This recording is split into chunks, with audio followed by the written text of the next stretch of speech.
Hey, what's up YouTube? This is my AR-15. It's a 6.8 millimeter.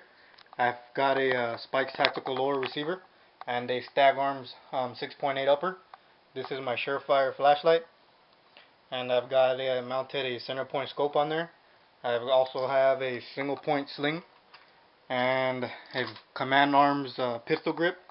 I also did some coloring on here myself with some paint markers, and as you can see, yellow and red for safe and semi. And I've got a CTR buttstock out here in the back, and arms iron sights, flip up or flip down, whichever. And I also have on the other side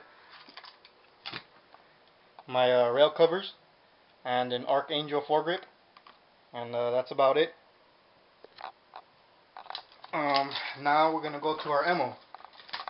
I've got some Hornady 6.8 VMAX, and I've also got some Hornady hollow points, which these are the ones that I went to the shooting range.